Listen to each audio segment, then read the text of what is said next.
Hello my dear friends. तो जैसे कि आपने देखा ही था, इन्वेस्टिगेशन के दौरान उसे सामने से पूछा जाता है कि क्यों ना हम सवाल बदल दें और ये पूछें कि ये किम ह्यून कौन है। तुम बार बार पुलिस स्टेशन में इसी इंसान का नाम ले रही थी, क्या बताओगी? तुम क्यों ढूंढ रही हो इसे? और फिर हमारी हीरोइन कहती है कि वो कोई और नहीं, वो मेरा पति है। और ये बात सुन के वो लोग हैरान हो जाते हैं और कहते हैं कि तुम्हारा पति? मगर डॉक्यूमेंट्स में तुम सिंगल हो, क्या बेवकूफ बना रही हो हमें? और फिर वो आगे से कहती है कि नहीं, ये हमने पारिवारिक शादी की थी और मैं नहीं जानती कि इसका अंजाम इस तरीके से निकलेगा। और दोनों के दोनों हैरान होकर एजेंट्स एक दूसरे की तरफ देखने लगते हैं और कहते हैं कि मगर इस इंसान की कोई आइडेंटिटी ही नहीं है, इसके फोन नंबर्स हर एक चीज तो फेक है, तो मतलब कि ऐसा कोई इंसान इस दुनिया में है ही नहीं। और वो कहती है हाँ सही कहा आपने, वो एकदम से गायब हो गया, इसीलिए तो मुझे ये रास्ता अपनाना पड़ा ना आप लोगों के पास आने का। और ये बात सुन के वो लोग हैरान हो जाते हैं कि ये क्या बोल रही है। और फिर वो कहती है कि असल में मैं एक फाइल दर्ज करवाना चाहती हूँ, ये कि वो गद्दार है, of the national defence, dramatic people, Republic of Korea और बहुत सारे ऐसे नाम और ऐसे ऐसे लीडर्स के नाम मेरा पति अक्सर लिया करता था।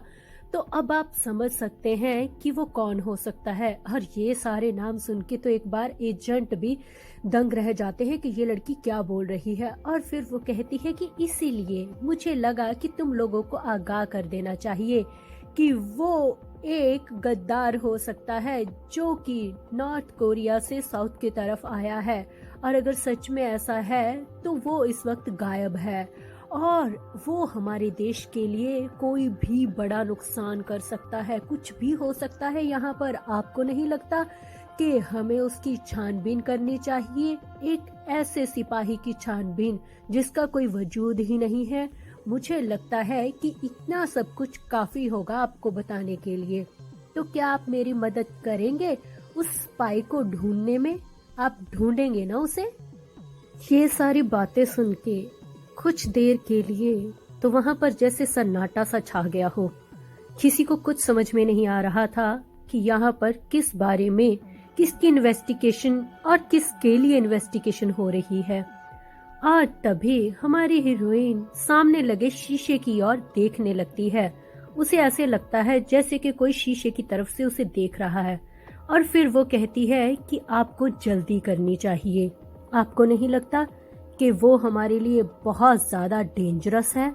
और दोनों के दोनों एजेंट एक दूसरे को देखने लगते हैं और कुछ ही देर में एक एजेंट को कॉल आती है और फिर वो उस कॉल को अटेंड करने लगता है और आगे से सामने वाला उसे कुछ कहता है और जिसे सुनकर वो कहता है कि अच्छा अच्छा, ठीक है जी, जी हाँ जी मैं आपकी बात अच्छे से समझ रहा हूँ, हाँ जी आप जैसा कहेंगे, ठीक है।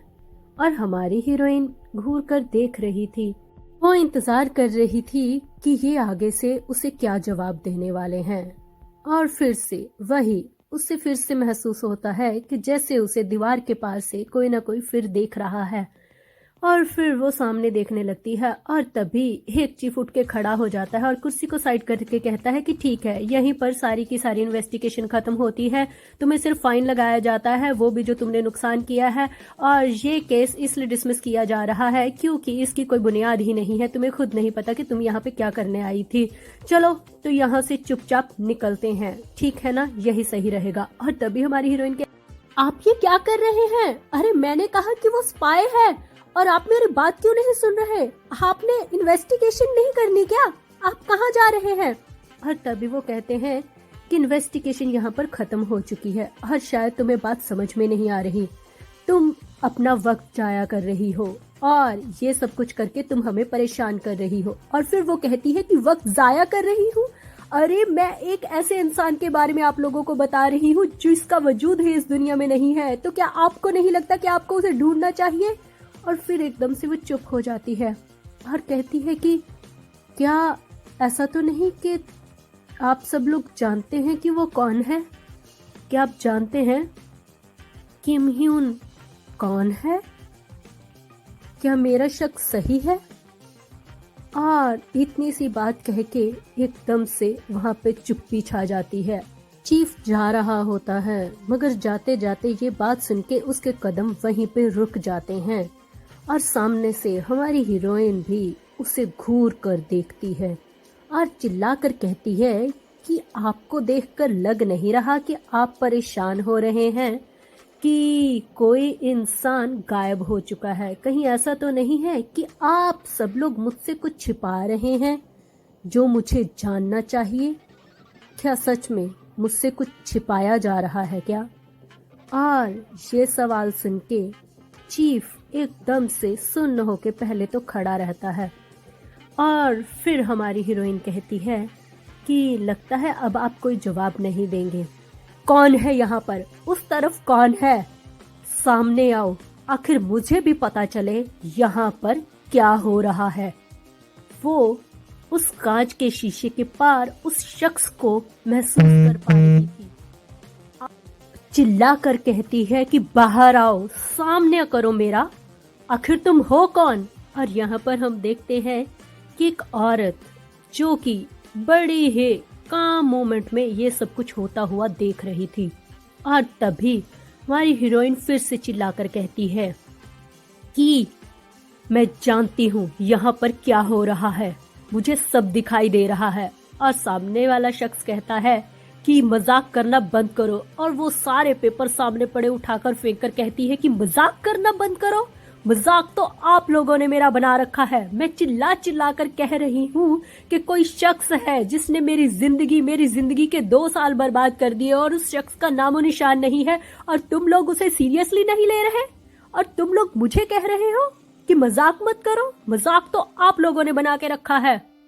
और ये सारी बातें बोलकर वो एकदम से अपने काबू से बाहर हो जाती है और जोर जोर से चिल्लाने लगती है कि आखिर तुम लोग हो कौन, और आखिर अगर तुम उसे जानते हो तो मुझे बता क्यों नहीं रहे, क्यों कर रहे हो तुम मेरे साथ ऐसा? तुम महसूस नहीं कर पा रहे मेरी जिंदगी किस तरीके से तबाह की है उस शख्स ने, और तुम लोगों को कोई फर्क नहीं पड़ता क्या सच में? और तभी चीफ की आवाज आती है, क्या तुमने अपनी मेडिसिन प्रॉपरली ली है? ये बात सुन के वो एकदम से चुप हो जाती है और कहती है कि मेरी मेडिसिन? मेरी कौन सी मेडिसिन? और वो सामने देखने लगती है कि ये किस मेडिसिन की बात कर रहे हैं।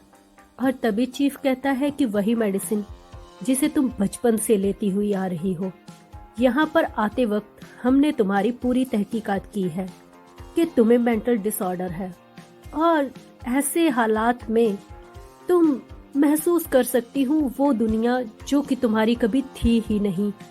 शायद इसलिए तुमने एक पति का सपना देख लिया जो कि इस दुनिया में था ही नहीं, और तुम्हें वो चीज अब हकीकत लग रही है। और हमारी हीरोइन खुद का होश संभालते हुए सामने पड़े पेपर को देखने लगती है, जिसमें ये वही डॉक्टर के सिग्नेचर होते हैं जो कि बचपन से उसका ट्रीटमेंट कर रहा था। और उस पेपर को पकड़कर वो हैरान थी कि ये तो यहाँ से गायब हो चुका था ना, अब ये यहाँ पर वापस कैसे? एक गहरी सांस लेती है वो और फिर उस पेपर की ओर देखने लगती है कि शायद अब उसे अगला सुराग यहीं से मिलने वाला है। चीफ भी उसके हाथों में ये पेपर देखकर बोल ही देता है, यही हॉस्पिटल है ना, यहाँ से बचपन से लेकर अब तक तुम अपना इलाज करवा रही हो। हमें लगता है कि तुम्हें इन्वेस्टिगेशन से ज्यादा इलाज की जरूरत है, हॉस्पिटल जाकर अपना इलाज करवाओ। और वो वहीं पर चुपचाप खड़ी ये सारी बातें सुन रही होती है। और फिर अगले सीन में हम देखते हैं कि सच में वो पहुंच जाती है उसी मेंटल क्लिनिक में, ये कि हमारे फर्स्ट एपिसोड में मेंशन थी। और साथ में ही डॉक्टर देख रहे होते हैं न्यूज, यहाँ पे न्यूज में बताया जा रहा होता है कि एक 20 साल की लड़की ने बहुत ही कोशिश करी है नॉर्थ कोरिया की ओर जाने की, मगर आखिरकार वो पकड़ी गई। उसका नाम है हान रियोंग और उसकी उम्र 22 साल पाई गई है। उसकी गाड़ी का नंबर प्लेट है डैश डैश डैश। और ये सारी न्यूज सुन रहे होते हैं हमारे डॉक्टर अपने फोन पर, और एकदम से उसे दरवाजा टक करने की आवाज आती है और वो एकदम से सोचने लगते हैं कि इतनी जोर से दरवाजा खोल के कौन अंदर आया है। और फिर वो अपनी आंखों को बंद करके सामने देखने लगते हैं कि कौन बदतमीज है जो इस तरीके से अंदर एंट्री कर रहा है। और जब वो सामने देखते हैं तो सच में ये हैरान कर देने वाला था, क्योंकि हान रियोंग हाथ में गिफ्ट लेकर खड़ी होती है और कहती है कि डॉक्टर कैसे हैं आप, उम्मीद करती हूँ कि आप अच्छे हैं, बहुत देर के बाद मिलना हुआ। मतलब कि वो लड़की सच में मल्टीपल डिसऑर्डर तो नहीं है इसे, इसका तो रूप भी बदल जाता है। और फिर वो आके डॉक्टर के लिए चाय बनाने लगती है और ये सब देखकर डॉक्टर एकदम से हैरान हो जाते हैं और कहते हैं कि एक मिनट रुको रुको, अरे तुम्हारी आंखें क्या हुआ तुम्हारी आंखों को। और फिर वो कहती है कि फिक्र मत कीजिए, अब मैं पहले से थोड़ा ज्यादा देखने लगी हूँ, अब मेरी आंखें ठीक होने लगी है। और इसके साथ ही हम इस एपिसोड को यहीं पे समाप्त करते हैं। साथ देने के लिए शुक्रिया, मिलते हैं अगली बार एक नए एपिसोड के साथ। Bye bye. Hello my dear friends, तो देरी ना करते हुए शुरू करते हैं हम आज के इस एपिसोड को और हम सीधा पहुंच जाते हैं हॉस्पिटल में।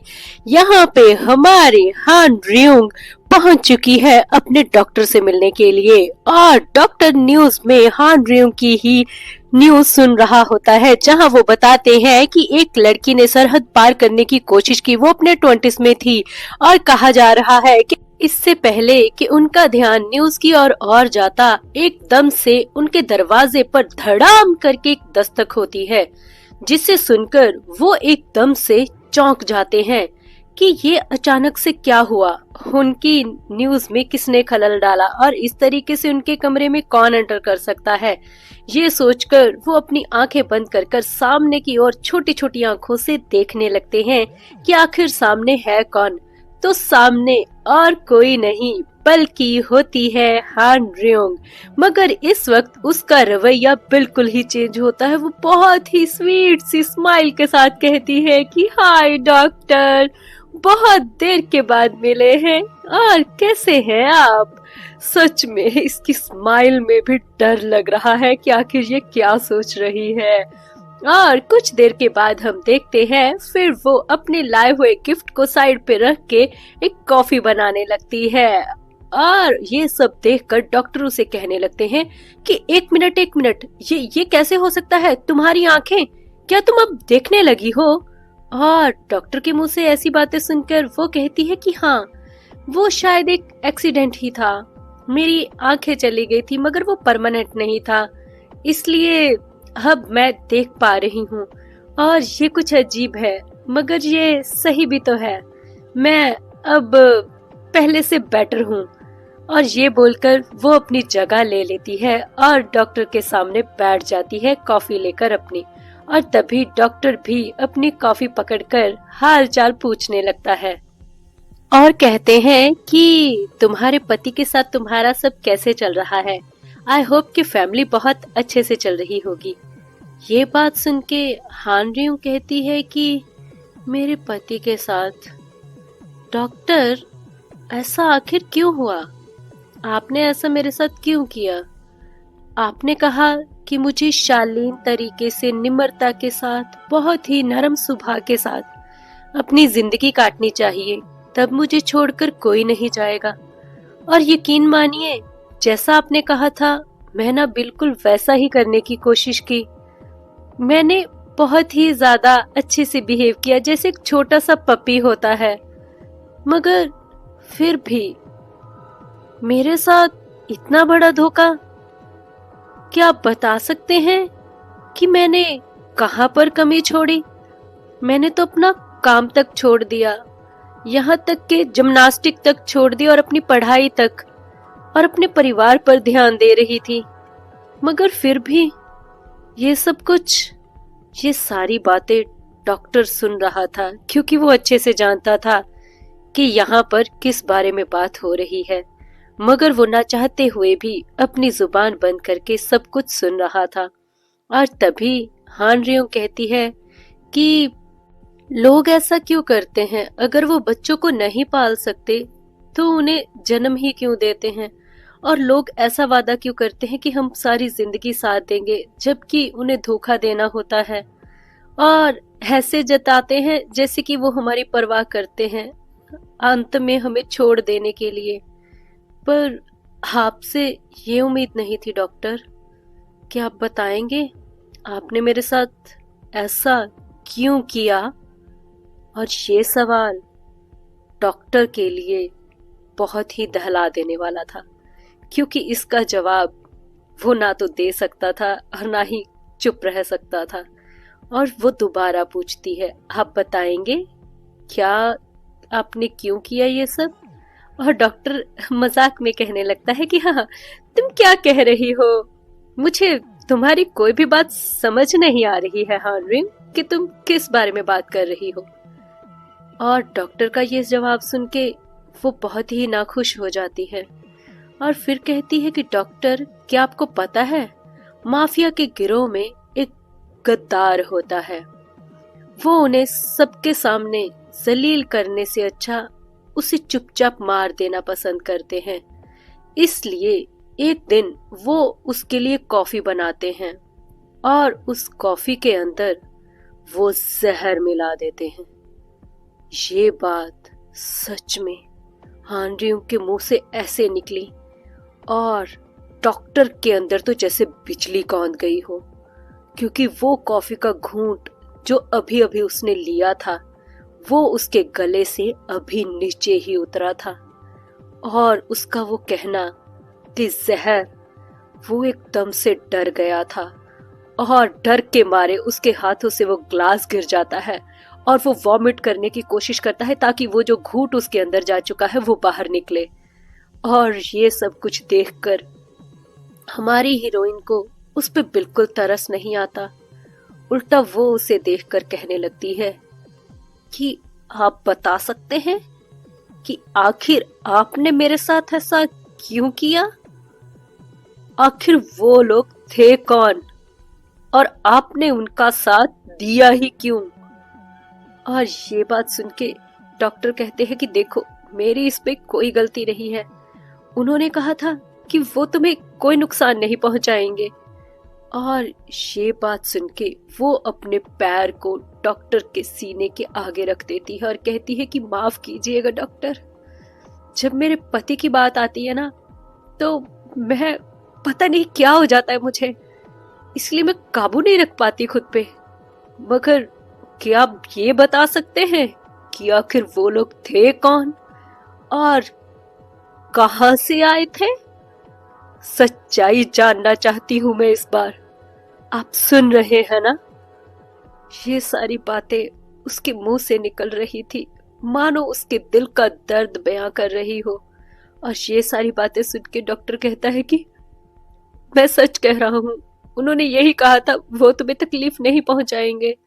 और वो मेरे ख्याल में कोई गवर्नमेंट एम्प्लॉय थे। और ये बात सुन के वो कहती है कि गवर्नमेंट एम्प्लॉय, क्या और कोई जानकारी दे सकते हैं आप? और फिर वो कहते हैं कि हाँ, वो एक पब्लिश कंपनी से बोल रहे थे शायद, उन्होंने अपना कार्ड भी दिया था, उन्होंने कहा था कि पब्लिश कंपनी है कोई। और ये बात सुन के वो कहती है कि अच्छा। और फिर वो आगे की ओर बढ़ती है और जाके अपना कप उठाती है और अपनी कॉफी पीने लगती है। और ये देखकर डॉक्टर तो एकदम से दंग रह जाता है कि मतलब कि उस कॉफी में कोई भी जहर नहीं था और मैं फालतू ही इतना डर के सारी सच्चाई भी बक दी और ऊपर से पूरी वॉमिट भी कर दी। और हमारी हार्डिंग को तो जैसे कोई फर्क ही नहीं पड़ा, वो तो बड़े ही स्टाइल के साथ डॉक्टर को देख रही हो कि जैसे कुछ हुआ ही ना हो। और तभी फिर वो डॉक्टर की तरफ देखने लगती है और कहती है कि क्या कहा आपने कि वो कौन थे, पब्लिश कंपनी? और फिर डॉक्टर कहता है कि हाँ, उन्होंने यही कहा था, वो अपना कार्ड भी देकर गए थे, मैंने तुम्हें कहा ना, उनमें से एक ने मुझे अपना कार्ड भी दिया था और उन्होंने कहा था कि बस मुझे उनके साथ कॉपरेट करना है और इसके अलावा और कोई भी चारा नहीं है। और तभी हांड्रेयों को उस एजेंट की बात याद आती है कि वो लोग छोटी मोटी नौकरी करने का दिखावा करते हैं क्योंकि वो बड़े गिरोह से काम करते हैं ना, इसलिए। और ये सारी बातें सोचकर हान रियो कांपने लगती है। वो सोचने लगती है कि सच में अब तक कहीं ना कहीं मेरे दिल में ये था कि शायद किम ही उनके साथ कुछ बुरा हुआ है, शायद वो गलत जगह पर चला गया है, मैं उसे बचा सकती हूँ। मगर अब समझ में आ रहा है गलत तो किसी और के साथ नहीं, मेरे साथ हुआ है।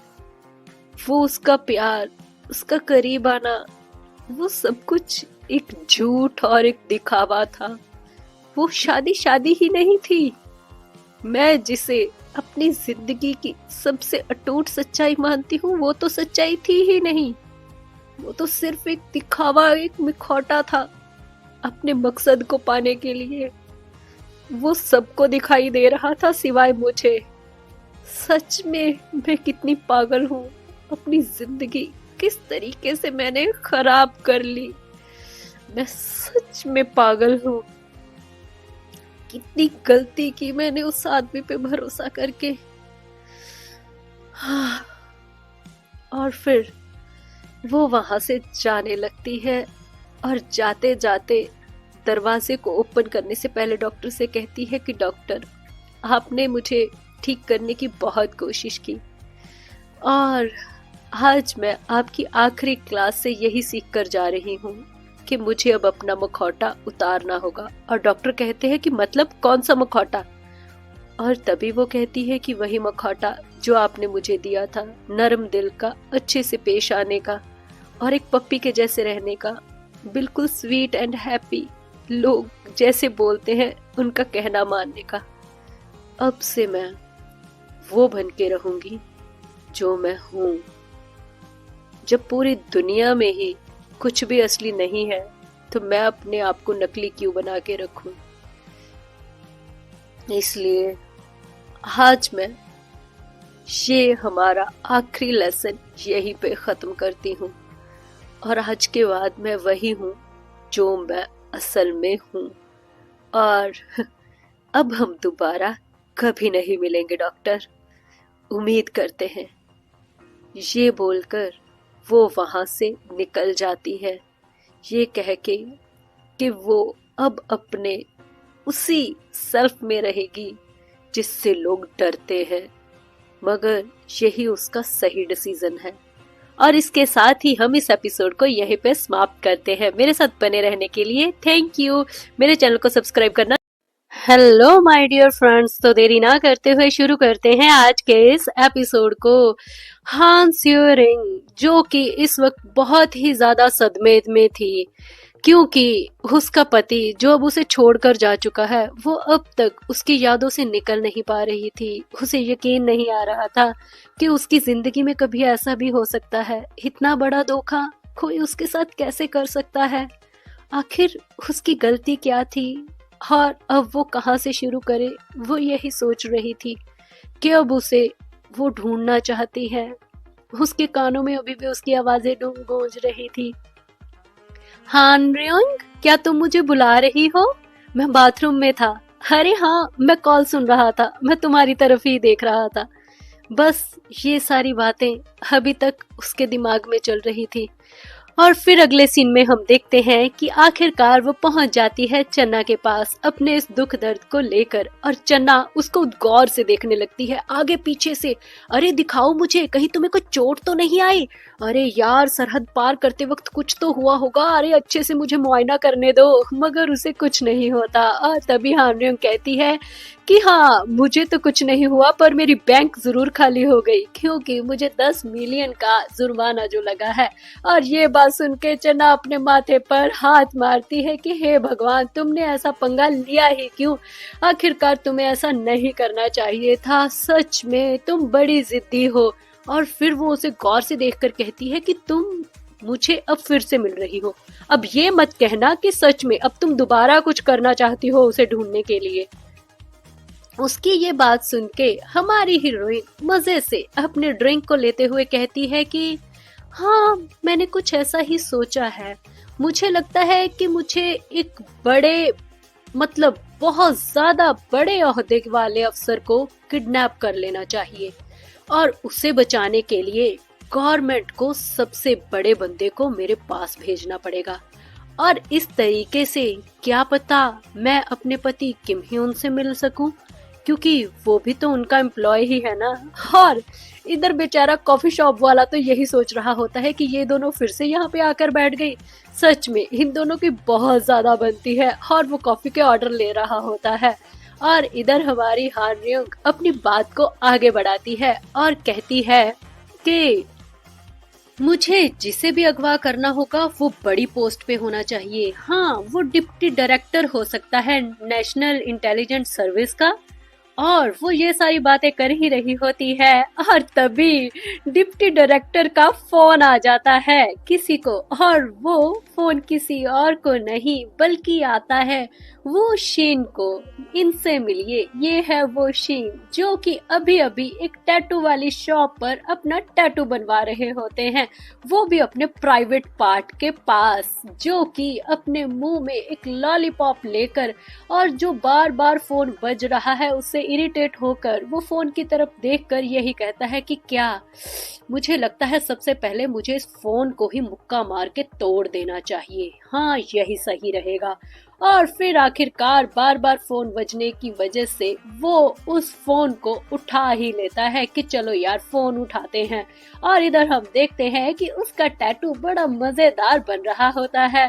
और जब ही वो फोन उठाता है और आगे से आवाज आती है कि कहाँ पर हो तुम, तुम्हें पता नहीं चलता, आखिर किस तरीके से काम कर रहे हो तुम, तुम्हें बताना चाहिए तुम इस वक्त कहाँ पर हो। और ये सारी बातें सुनकर हमारे वो शीन कहते हैं कि लगता है तुम लोगों को मेरा रेजिग्नेशन लेटर मिल चुका है। अरे अगर मिल चुका है तो उसे जल्दी से जल्दी पास कर दो, इतने नखरे क्यों कर रहे हो। और सामने से जवाब आता है कि हमारे 10 जांबाजों में से तुम एक हो, तुम्हें ट्रेन करना कोई आसान काम नहीं था और तुम जानते हो कि 2 मर चुके हैं, अब 8 जने बचे हैं और ऊपर से तुम्हारा ये रेजिग्नेशन लेटर। तुम्हें क्या लगता है कि हम इतनी आसानी से अपने तैयार किए बंदे को छोड़ देंगे? और तुमने ये रीजन क्या बताया है, personal reason, what do you mean by personal reason. और ये बात सुन के वोशिन कहता है कि पर्सनल रीजन आप समझ नहीं रहे हैं क्या, मैंने आपको डिटेल में समझाया तो था कि मुझे प्रॉब्लम हो रही है। और ये बात सुन के सामने से डिप्टी कहता है कि अच्छा, तो तुमने बताया था कि तुम्हें मेंटल इलनेस है। अरे यार, ये क्या बात हुई, मतलब क्या मुझे डिस्क्राइब करोगे ये कौन सी सेंस बनती है जॉब छोड़ने के लिए, रेजिग्नेशन देने के लिए। और ये सुन के वो शीन कहता है कि क्या आपको समझ में नहीं आ रहा कि मैं इस वक्त स्ट्रेस में हूँ, मेरा दिमाग काम नहीं कर रहा, मैं बहुत ही अजीब तरीके की जिंदगी जी रहा हूँ। आप मेरी जगह पर आकर सोचिए तो सही, लोगों का नाम अलग से, चेहरा बदल कर, अलग से अपनी बदल बदल के अब मुझे ऐसे लगने लगा है कि शायद मैं हूं ही नहीं। 10 साल से ये सब कुछ करके अब मैं थक चुका हूँ।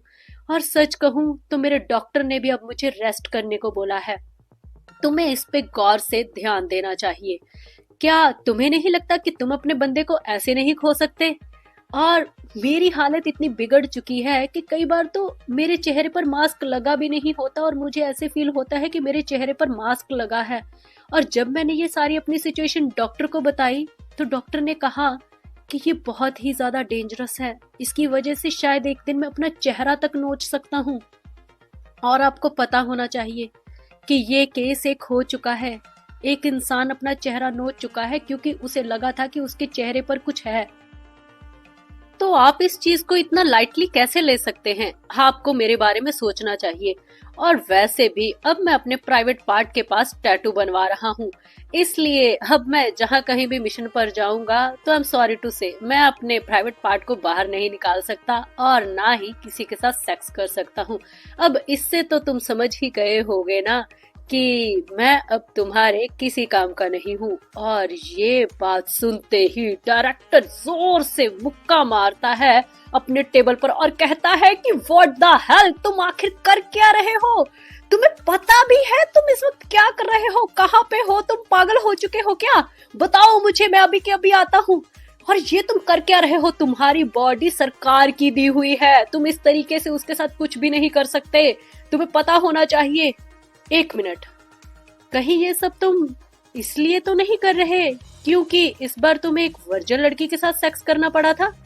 हो my god, don't tell me यार कि तुम इस वजह से ये सब कुछ कर रहे हो। और तभी हमारे वो शेन कहते हैं कि तुम कुछ ज्यादा ही सोच रहे हो, ऐसा कुछ नहीं है। और तभी डायरेक्टर कहता है कि तुम्हारा वो सपना, वो सबसे ऊपर ओहदे पर जाने का, क्या वो सिर्फ एक सपना ही था? क्या अब तुम अपने उस सपने को छोड़ देने वाले हो? और ये बात सुन के वो अपनी आंख खोल कर कहता है कि मेरा सपना, मैं उसे नहीं छोड़ सकता, मैं उसे कभी भी नहीं छोड़ सकता। वो मेरा सपना है और मैं उसे पूरा कर कर ही रहूंगा। और ये बात सुन के डिप्टी उसे कहता है कि हाँ मैं जानता हूँ, इसीलिए तो तुम्हें कह रहा हूँ। और तभी हमारे किम ह्यून कहते हैं कि तो तुम्हें भी समझना चाहिए ना, लास्ट हमारा मिशन किस तरीके से गया। और मैं थक चुका हूँ यार उस ऑल को संभाल संभाल के, और उस चेहरे के साथ, वो भद्दी सा चेहरा, वो भद्दी सी आवाज। मुश्किल से मैं उन सब चीजों से निकला हूँ, मगर मुझे उन सब चीजों से थोड़ी देर के लिए तो बख्श दो। क्या तुम मुझे इतना सा नहीं दे सकते? क्या तुम मुझे मेरा नाम, मेरा चेहरा नहीं दे सकते? क्या तुम ये नहीं कर सकते? और ये बातें सुनकर डिप्टी कहता है कि मैं अपनी मंजिल की ओर आगे बढ़ने के लिए सिर्फ एक कदम पीछे हूँ। अगर इस बार ये मिशन पूरा हो गया तो मैं वहां पहुंच जाऊंगा, यहाँ पर मैं तुम्हारी हर इच्छा पूरी कर सकता हूँ। मगर फिर भी इस बार मैं तुम्हारा साथ देता हूँ, तुम काम करो, मगर अपने रियल नेम के साथ और अपने असली चेहरे के साथ। क्या तुम करना चाहोगे? और ये बात सुन के वो कहता है कि क्या तुम सच कह रहे हो, मेरे नाम के साथ और मेरे चेहरे के साथ? और फिर डिप्टी कहता है कि हाँ, ये मिशन कुछ ऐसा ही है, तुम जा सकते हो अपने चेहरे के साथ। और फिर वो कहता है कि सोच लो, बाद में कुछ गड़बड़ नहीं होनी चाहिए, बाद में कुछ मत कहना, क्योंकि मैंने डिसाइड कर लिया है, या तो रेजिग्नेशन या ये सब कुछ। और उसकी ये बात सुन के डायरेक्टर कहता है कि फिक्र मत करो, इस बार तुम्हें तुम्हारा चेहरा, तुम्हारा नाम और तुम्हारी आवाज सब दी जा रही है। तुम तैयार रहना, अब तुम्हें जाना होगा ब्लास्ट सार में। और वो सोच रहा होता है तो ब्लास्ट सार। और इसके साथ ही हम पहुंच जाते हैं कैफेट एरिया में। यहाँ पर हमारी हीरोइन कॉफी पी रही होती है चन्ना के साथ, और चन्ना उसे कहती है कि ब्लास्ट सार, यहाँ पर भी उसी का नाम लिया जा रहा होता है। और चन्ना अपनी बात आगे बढ़ाते हुए कहती है कि अगर तुम किसी बड़े ओहदे पर किसी को किडनैप करना चाहती हो तो तुम्हारे अंदर इतना दम होना चाहिए और इतनी स्ट्रेटजी तो तुम्हारे अंदर होनी चाहिए कि तुम उसे किडनैप करके अच्छे से डील कर सको, वरना कोई फायदा नहीं है। देखा ना तुम पिछली बार किस तरीके से फेल हो चुकी हो, अगर दोबारा फेल हुई तो इस बार बचने के आसार नहीं होंगे। और ये बात सुन के हमारी हीरोइन सोचने लगती है कि ब्लास्ट सार, शायद तुम सही कह रही हो, क्योंकि अगर मुझे किसी को किडनैप करना होगा तो उसे अच्छे से रखना और आगे उसके साथ क्या क्या करना है, उसके लिए मुझे अपनी बॉडी में दम और दिमाग दोनों चाहिए। शायद तुम सही हो, मुझे थोड़ा बहुत इन सब चीजों का एक्सपीरियंस चाहिए, और क्या पता वहां पर हमें कोई अच्छा अफसर भी मिल जाए। और चन्ना भी आगे यही बात बढ़ाती है और आंखों में आंसू लेकर कहती है कि सच कहूं तो तुम्हें देखकर मुझे मेरी छोटी बहन की याद आती है, इसलिए मैं तुम्हारा साथ दे रही हूँ, और कुछ भी गलत मत समझना, ठीक है ना? और तुम्हें इस बारे में सोचना चाहिए। और हमारी हीरोइन कहती है कि हाँ, वैसे तुम सही बोल रही हो, ये ऑप्शन मेरे लिए बहुत अच्छी है, अगर मैं वहां जाऊंगी तो कुछ सीखूंगी ही। और इधर चन्ना अपने नकली आंसुओं को साफ करते हुए सोच रही होती है कि हाँ हाँ, सोचो सोचो, मैं तो चाहती हूँ तुम वहां पहुंच जाओ, वहां पर इतने सारे मर्द हैं, वहां पर जब तुम जाओगी तो कोई ना कोई तो तुम्हारे लेवल का होगा ही, और शायद तुम अपने उस घटिया से पति को भूल सको। देखना फिर तुम्हारी जिंदगी कितनी आसानी से निकल जाएगी, शायद इस तरीके से तुम अपनी जिंदगी अच्छे से जी सको। हाँ हाँ, चन्ना सही सोच रही है, इस बंदी को तो उस जंगल से निकालना ही पड़ेगा। हाँ, पता नहीं किसके चक्कर में फंसी हुई है। और मगर हमारी हीरोइन तो अभी भी यही सोच रही होती है कि उसे अगला कदम कैसे उठाना है, और फिर वो अपने मन में यही सारी चीजें कंटिन्यूसली सोच रही होती है कि बड़े आदमी को किडनैप करने के लिए अब मुझे लेवल आगे बढ़ाना ही होगा। पिछली बार की तरह अगर कमजोर पड़ गई तो इस बार सब कुछ खत्म हो जाएगा। ये आखिरी बार होगा और मुझे अपना दांव सोच समझ कर चलना होगा ताकि इस बार मैं फेल ना हो सकूं। और फिर एकदम से उसे याद आता है, चन्ना के साथ जो शख्स उसे मिला था उसने बताया था कि वो ब्लास्ट बार में ही है, वो वहाँ का चेयरमैन है और उसके जरिए से अंदर जाया जा सकता है। और फिर वो चन्ना की देख कर कहती है कि तुमने लास्ट टाइम जिसको मिलाया था वो तुम्हारी बहन का पति है ना? मेरे ख्याल में सही बोला मैंने, है ना चन्ना? और उसके मुंह से ये बात सुन के चन्ना एकदम से चुप हो जाती है और सोचने लगती है कि ये ऐसा क्यों पूछ रही है। और फिर वो कहती है कि हाँ, वो मेरे बहन का पति ही है। क्यों, क्या हुआ? और फिर वो कहती है कि नहीं, कुछ भी तो नहीं। और फिर एकदम से एक शातिर सी हंसी हंसते हुए वो उसकी तरफ देखकर कहती है, इसका मतलब कि तुम दोनों रिश्तेदारी में हो, फैमिली हो एक दूसरे की, है ना? और चन्ना कहती है कि हाँ, हम फैमिली ही तो है ना एक। और उसे याद आती है वो तस्वीर, यहाँ पर वो तीनों थे, मतलब कि ब्लास्टार का चेयरमैन, उसकी बीवी और हमारी चन्ना जो कि उसकी बहन होती है। और इस तरीके से अगले एपिसोड में हम पहुंच जाते हैं। यहाँ पर वो सारे के सारे पेपर्स सामने पड़े होते हैं और लोगों को ढूंढने वाले ऑफिस में बैठी होती है। चन्ना के जीजू के पास आकर हान रियुंग अपनी बातें करनी शुरू कर देती है और कहती है कि मेरी चन्ना से बात हुई है और उसने बताया कि आप लोग फैमिली में हैं।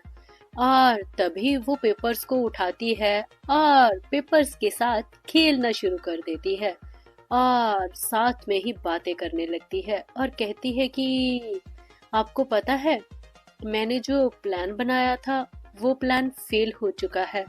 मैं पकड़ी गई और मुझे सजा हुई। और तभी उसने एक रिकॉर्डिंग उठाई और उसको चलाना शुरू कर दिया। और जब रिकॉर्डिंग चलनी शुरू हुई तो उसका जीजू अच्छे से उस रिकॉर्डिंग को सुन रहा था कि आखिर ये रिकॉर्डिंग किस चीज की है। और उसमें हमारी हान रियुंग यही बोल रही होती है कि मैं नहीं जानती, जब वो मुझे मिलेगा तो मैं क्या करूंगी, मैं उसे जान से मार दूंगी कि उसे छोड़ दूंगी। और तभी चन्ना कहती है कि तुमने अभी तक डिसाइड नहीं किया कि तुम क्या करने वाली हो। ये सारी रिकॉर्डिंग सुनाने के बाद हान रियुंग कहती है कि ये तुमने सुन लिया ना, और जैसे कि मैंने तुम्हें कहा कि मुझे सजा मिल चुकी है, मुझे फाइन भरना पड़ा और मेरी कोशिश नाकाम गई, इसलिए मुझे अब कोई और रास्ता ढूंढना होगा। और ये सारी चीजें तुम सुन रहे हो ना, अगर किसी के सामने आई तो बहुत बड़ी मुसीबत हो जाएगी, चन्ना फंस सकती है और चन्ने के साथ आप और उसकी बहन भी। ये सारी बातें हमारी हान रियुंग के मुंह से सुनकर एक पल के लिए तो जंग को यकीन नहीं होता कि ये लड़की चाहती क्या है। और फिर वो उसे कहता है कि आखिर ये सब किस लिए, तुमने ये रिकॉर्डिंग किस लिए की है और यहाँ पे आकर तुम आखिर चाहती क्या हो, क्या साबित करना चाहती हो तुम? और तभी हमारी हीरोइन कहती है कि मैं कुछ ज्यादा नहीं चाहती, मैंने सुना आप ब्लास्ट में चेयरमैन हैं, तो मैं तो सिर्फ जॉब चाहती हूँ, एक जॉब और कुछ भी नहीं। और ये बात सुन के वो हान रियुंग की तरफ देखने लगता है और कहता है कि तुम्हें पता भी है तुम इस वक्त क्या बोल रही हो, वहां पर काम आसानी से नहीं मिलता। और तभी हमारी हान रियुंग एक पेपर को फिर से उठाती है और उसके साथ खेलना शुरू कर देती है और कहती है कि आप एक अच्छी फैमिली से बिलोंग करते हैं और मैंने ये भी सुना है कि आप अपनी फैमिली से बहुत ज्यादा प्यार करते हैं। हाँ, सच कहूँ तो ये एक बड़ी ही प्यारी सी फैमिली है ना, जिनकी वजह से आपने NIS को भी छोड़ दिया और एक बहन से शादी कर ली और दूसरी को साथ रख लिया। सच में बड़ी ही प्यारी और लवी डबी सी फैमिली है। यकीन मानिए, मुझे कोई एतराज नहीं है किसी की भी फैमिली से और पर्सनल मैटर से, मगर अगर ये रिकॉर्डिंग सच में लीक हो गई तो आप समझ सकते हैं ना कि कहाँ तक बात जाने वाली है। नॉर्थ तक। मुझे वहां नॉर्थ भेजने के लिए चन्ना ने कहा था। और सच कहूं तो फिर नॉर्थ की बात होगी तो आपकी फैमिली वहां पर भी खतरे में हो सकती है कि नहीं? शायद कुछ लोग स्पाई भी कहें आपको। आहा मुझे ऐसा तो नहीं कहना चाहिए, मगर सच में हर एक चीज खतरे में है इस वक्त। और ये सारी बातें सुनकर जांग को बिल्कुल अच्छा नहीं लग रहा होता। और फिर वो समझ चुका होता है कि ये लड़की सच में संकी और पागल है, और इस वक्त कुछ भी, कोई रास्ता उसके पास बचा भी नहीं है। और फिर वो कहता है कि मेरी बात ध्यान से सुनो। तुम्हें पता होना चाहिए कि वहां पर बड़े बड़े अफसर, मिलिट्री के अफसर जो रिटायर हो चुके होते हैं या जो पहले ही रिटायरमेंट ले लेते हैं, और सोल्जर, बड़े बड़े अलग अलग इंडस्ट्री के लोग वहां पर आते हैं। ये सब कुछ इतना आसान नहीं होता। उन्हें नौकरी दी जाती है। और तभी हमारी हीरोइन कहती है कि हाँ, मैंने कुछ रिसर्च तो की है ब्लास्ट सार के बारे में। असल में काफी कुछ सुना है मैंने इसके बारे में। मैंने ये सुना है कि पूरे हमारे यहाँ पर कोरिया में ये तीसरे नंबर पर आती है, और यहाँ पर जंग के लिए हथियार और हर एक चीज तैयार की जाती है। हमारे देश के लिए ही नहीं बल्कि अलग अलग देशों को भी सप्लाई किया जाता है। यहाँ पर ड्रग माफिया और यहाँ तक के करेंसी के तक काम धंधे सारे इसी इंडस्ट्री से होकर जाते हैं। और बहुत सारे एम्प्लॉयज को इसमें काम पर इसीलिए रखा जाता है क्योंकि वो ये काम बड़ी सफाई से कर लेते हैं। यही नहीं, यहाँ तक कि गवर्नमेंट तक पूरे वर्ल्ड की इसमें इन्वॉल्व है। और इसी की वजह से तो अगर किसी दूसरी कंट्री में भी इन सब चीजों की जरूरत होती है तो सप्लाई बहुत ही आसानी से कर दी जाती है। फिर वो सप्लाई भले ही हथियारों की हो या बहुत सारे पैसे की।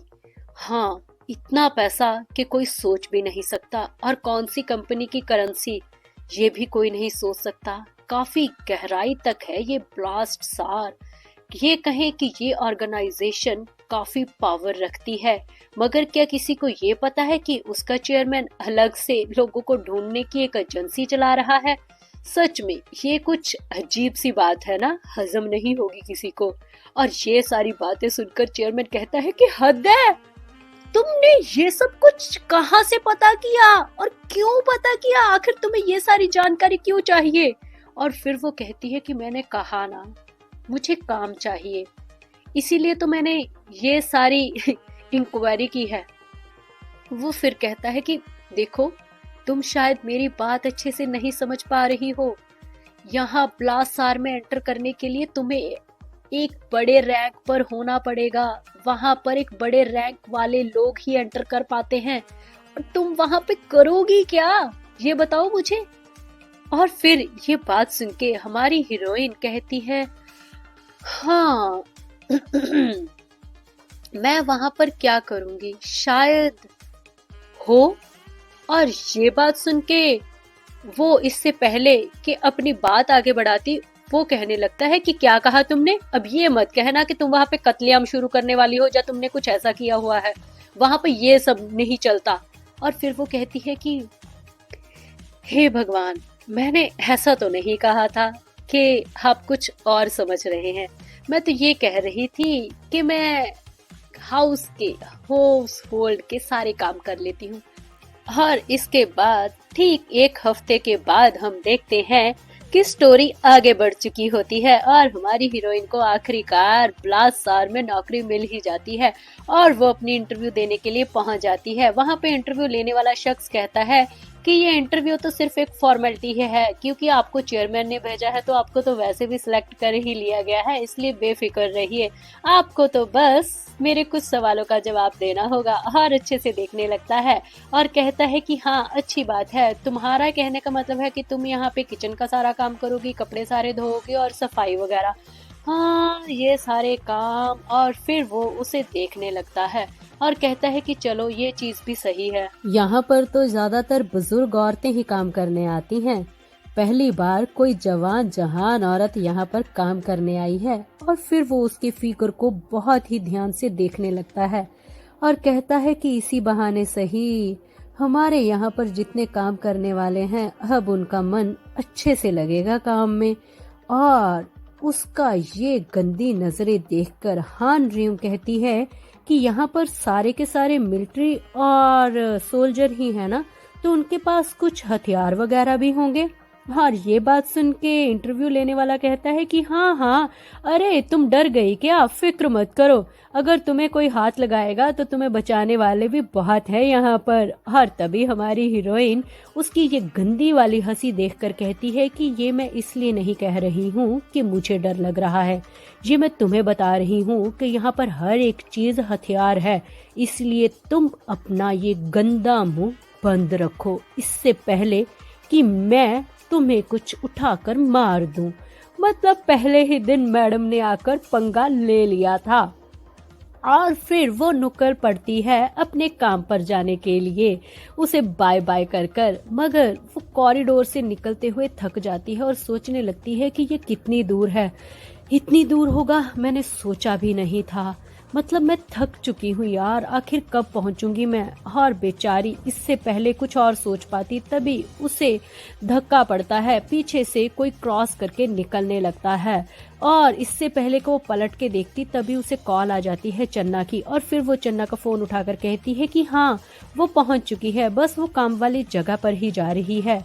उसकी ये आवाज सुन के सामने जो शख्स अभी अभी उससे टकराया था वो वहीं पर रुक जाता है कि ये आवाज कुछ जानी पहचानी सी है। और वो शख्स जो अभी अभी हमारी हान रियूंग से टकराया था वो कोई और नहीं, वो होता है किम ह्यून, यानी कि वो शिन, जो कि अभी अभी हमारे ब्लास्ट सार में काम के लिए पहुंचा था। यानी कि दोनों एक ही दिन एक ही जगह पर पहुंच चुके हैं साथ में काम करने के लिए। और फिर पहुंच जाते हैं हम ठीक 1 महीने की लीप में।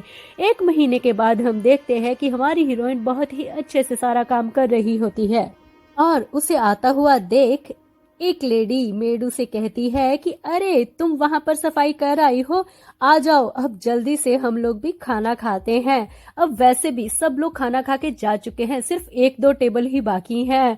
हमारा खाना भी ठंडा हो रहा है, आज हमें गरम गरम मिल रहा है खाने को, तो आ जाओ फटाफट खा लेंगे। और तभी हमारी रियोंग कहती है कि हाँ ठीक है, फिर जो 2 टेबल हैं मैं बस वो क्लीन करके आ जाती हूँ तुम्हारे पास, फिर हम लोग अच्छे से खाना खाएंगे। हर मेड कहती है कि हाँ ठीक है जल्दी आ जाना। ये सुन के हमारी हान रियोंग आगे की ओर बढ़ने लगती है, वो टेबलों को साफ करती हुई बढ़ती है और तभी उसके कानों में कुछ बातें पड़ती हैं। 2 लोग आपस में बातें कर रहे होते हैं और एक शख्स कहता है कि वो जो सीक्रेट डिवीजन का हेड आया है, हे भगवान सच में अब तो सीक्रेट डिवीजन में एंटर करने से भी डर लग रहा है। कितना भयानक है वो सच में यार, मतलब कि उससे आते ही अजीब सा माहौल हो चुका है। इतना जग कैसे हो सकता है, वो किसी को जीने तक नहीं दे रहा। और तभी एकदम से हमारी हीरोइन के दिमाग में आता है कि सीक्रेट, हाँ यहाँ पर तो चन्ना भी है ना, उसी जगह पे काम करती है वो, हाँ यही तो बताया था उसने मुझे। और फिर वो एकदम से बैक फ्लैश में चली जाती है कि जब उसे 10-15 दिन यहाँ पर आकर हुए ही थे, बेचारी बहुत ज्यादा थकी हुई थी और अचानक से चन्ना उसे मिलने आती है और उसे देखकर कहती है कि हे डार्लिंग कैसी हो तुम, अरे बड़ी देर के बाद मिली हो, अरे खुश तो हो जाओ, और सब कैसा चल रहा है यहाँ पर, तुम्हें कोई खूबसूरत अच्छा सा स्मार्ट सा मिला क्या, तुम्हारी शक्ल देखकर तो लग रहा है कुछ तो हुआ ही होगा, है बताओ मुझे। हाँ बेचारी कुछ और ही सोच रही होती है, मगर हमारी हान रियूं कहती है कि मैं थकी हुई हूँ, तुम बताओगे कि तुम्हारे पास टाइम ही नहीं होता आजकल मिलने के लिए। और तभी चन्ना कहती है अरे यार तुम मेरे साथ क्यों रूठ रही हो, पूछो मत, ये जो हमारा नया हेड आया है सच्ची में बहुत ही घटिया इंसान है यार, जीना हराम करके रखा है उसने, इतना काम करवाता है कि ना तुम सोच भी नहीं सकती। मतलब कि वो तो कुछ और ही है, मशीन है, वो बंदा थोड़ी है, उसने तो पागल करके रखा है। इसलिए प्लीज तुम मेरी मजबूरी समझ सकती हो ना। मेरी बहन बनके देखो, मेरी तरफ देखो, हाँ, मेरी थोड़ी सी मजबूरी समझो, इसलिए तुम्हें मेरा साथ देना चाहिए, ना कि मुझसे गुस्सा होना चाहिए, समझ गई तुम? और जो हम काम कर रहे हैं उस मिशन पर ध्यान दो बस तुम, ठीक है? और तभी हमारी रियोंग सोच रही होती है कि हाँ, चन्ना भी इसी के बारे में बात कर रही थी। क्या वो इतना बुरा है कि सब उसकी शिकायत कर रहे हैं? कैसा है वो? हेलो माय डियर फ्रेंड्स, तो कैसे हैं आप सब? आई होप कि आप सब एंजॉय कर रहे होंगे। लास्ट एपिसोड में हमने देखा ही था कि हान रियोंग एक सर्वेंट बनकर वहां पर काम करने आ चुकी है हेड डिवीजन में, और यहाँ पर वो यही सोच रही होती है कि चन्ना जिस डिवीजन में है उसका लीडर चेंज होकर आया है, और सुनने में आया है कि वो बिल्कुल भी अच्छा नहीं है। वो अपने ध्यान में होती है, मगर तभी उसके कानों में कुछ आवाजें आने लगती हैं। दो लोग आपस में बातें कर रहे थे खाना खाते वक्त, जो कि वहां पर मिलिट्री से रिटायर होकर ही आए थे, और दोनों में झगड़ा शुरू हो जाता है एकदम से इस छोटी सी बात को लेकर के। एक कहता है कि वो सच में सीक्रेट डिवीजन में जाना चाहता है, और दूसरा कहता है कि हाँ, ये सब शेखी की बातें हैं, मैं नहीं जाना चाहता। और दूसरा कहता है कि अच्छा, तुम अब नखरे कर रहे हो, पहले तुम मरे जा रहे थे, अब तुम्हें पता जो चल चुका है, वहां का लीडर स्ट्रिक्ट जो है, मगर सच कहूं तुम फिर भी जाना चाहोगे। इतनी छोटी सी बात को लेकर वो पूरे कंटीन की धज्जियां उड़ा देते हैं। बेचारी सर्वेंट्स इधर उधर भाग रही होती हैं डर के मारे कि कहीं उन्हें चोट ना लग जाए। सच वहीं पर एक बहुत ही ज्यादा बुजुर्ग औरत भी काम करती है, और तभी एक मेड कहती है, मिसेस केम, जल्दी से आप इधर आ जाइए वरना फंस जाएंगी। और ये लोग तो एक दूसरे को गाली पे गाली दिए जा रहे थे। तुम अपने आप को समझते क्या हो? तुम मुझसे ऊपर हो क्या? और इधर ये सब कुछ हमारी हीरोइन चुपचाप शांति से देख रही होती है और कहती है कि सच में हाँ, ये लोग कितनी आसानी से अपना आपा खो देते हैं।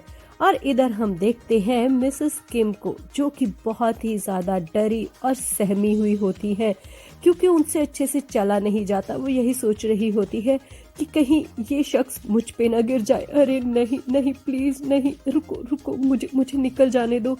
वो बेचारी धीरे धीरे से अपने कदम आगे बढ़ा रही होती है, मगर फिर भी वो इंसान हल्का सा उनसे टकरा ही जाता है, और कमर ज्यादा झुकाने की वजह से उनके कमर में एकदम से अकड़ सी आ जाती है।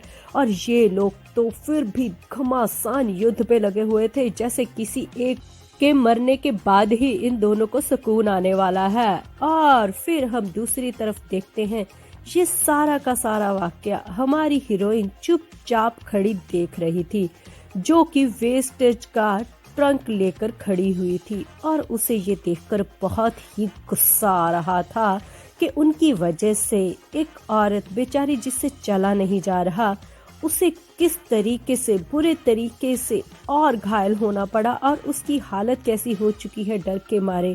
वो सच में ये सारी चीजें देख रही थी और उसे बहुत ज्यादा गुस्सा आता है, और फिर वो अपने उसी वेस्टेज को लेकर उनके सामने आकर खड़ी हो जाती है। और तभी वो एक शख्स सामने देखता है और कहता है कि क्या कर रही हो तुम यहाँ पे? और फिर वो कहती है कि कुछ नहीं। और तभी वो बहुत ही ज्यादा गुस्से से उसे देखने लगता है और कहता है, तुम्हें पता होना चाहिए यहाँ क्या हो रहा है। मगर इससे पहले कि वो कुछ और कहता, हमारी हीरोइन अपने हाथ से वो ट्रॉर जो लेकर जा रही थी ट्रैश से भरा हुआ, उसे छोड़ देती है। और जब वो आगे की ओर बढ़ता है तो उसके अंदर जितना भी वेस्टेज था वो सारा उन दोनों के ऊपर गिर जाता है। और ये देखकर वो सामने वाला तो इतने गुस्से में आ जाता है और कहता है कि तुम्हारी हिम्मत कैसे हुई ये सब करने की। और तभी हमारी हीरोइन बिल्कुल शांत रहते हुए कहती है कि लंच टाइम खत्म हो चुका है, अब आप यहाँ से जा सकते हैं। और इधर दूसरी तरफ हम देखते हैं कि बॉस उस पे चिल्ला रहा होता है और उसे एक टॉवल देकर कहता है कि तुम्हें यहाँ पर सफाई करने के लिए रखा गया है, ना कि ये सब बखेड़ा खड़ा करने के लिए। तुम्हें पता होना चाहिए यहाँ पे हम लोग लोगों की सहूलत देते हैं। वो लोग बड़े बड़े मिनिस्टर्स के बेटे भी हैं, कुछ लोग आर्मी ऑफिसर्स हैं, मिलिट्री से आए हुए लोग हैं। हमारा काम है उन लोगों का ध्यान रखना। यहाँ पे जो भी शख्स काम करता है हमें उनकी रिस्पॉन्सिबिलिटी उठानी चाहिए। सुना तुमने? और तुम क्या कर रही हो? मुझे पता था तुम ऐसी ही निकलोगी, मगर तुमको ज़्यादा ही एडवांस निकली। और तभी हमारी हीरोइन कहती है कि हाँ, आप सबका ध्यान रखते हैं, मिसेस किम की कमर में दर्द हो रहा है, आपको ध्यान रखना चाहिए। और फिर वो कहता है कि तुम्हें मिसेस किम की पड़ी है? अरे वो शख्स जिसके साथ तुमने अभी अभी पंगा लिया है, तुम जानती भी हो वो कैसा है, उसे तो एक पल में गुस्सा आ जाता है, वो तुम पे गुस्सा बहुत बुरे तरीके से निकालने वाला है, निकल जाओ यहाँ से। और इतनी सारी बातें सुन के हमारी हीरोइन चुपचाप वहां से निकल जाती है। और सच में उसे वहां पे मिसेस किम की पड़ी हुई थी, मतलब उसे डर ही नहीं लगता। और वो फिर वही टॉवल सर पे ओढ़े हुए वहां से निकल रही होती है और सोचती है कि इस तरीके से मैं यहाँ पर कब तक काम करूँगी और कब किडनैप करूँगी किसी बड़े आदमी को। सच में, मगर इससे अच्छा कोई काम और है भी तो नहीं, कोई ऑप्शन नहीं है मेरे पास। और तभी लिफ्ट का साइन होता है कि लिफ्ट खुलने वाली है।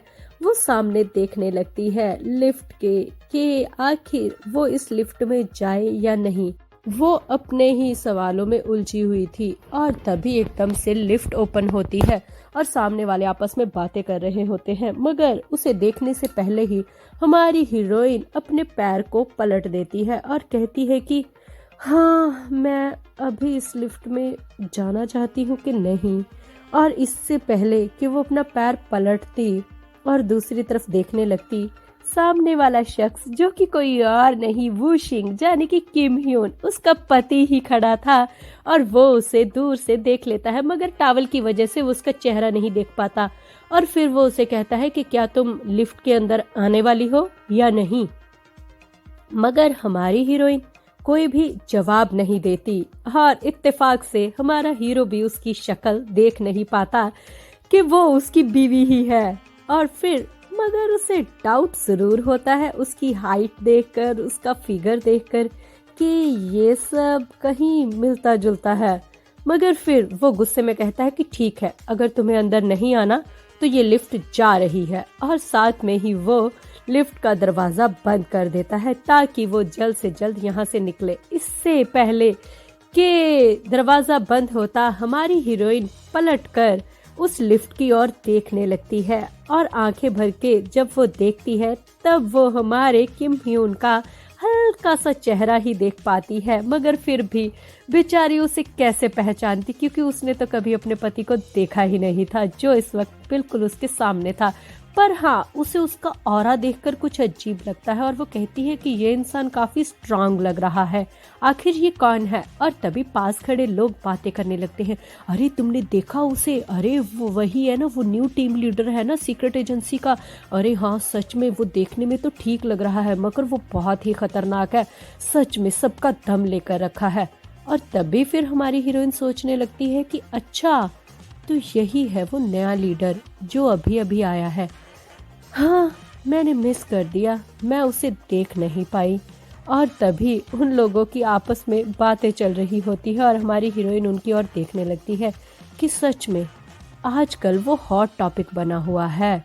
और तभी वो लोग बातें करते हैं कि तुम्हें पता है वो ट्रेनिंग करके अफ्रीका से आया है, उसने बचपन से ही ये सारा काम शुरू कर दिया है, उसने बहुत सारे मिशन कंप्लीट किए हैं, सुना है वो बहुत बड़े ओहदे पर भी है।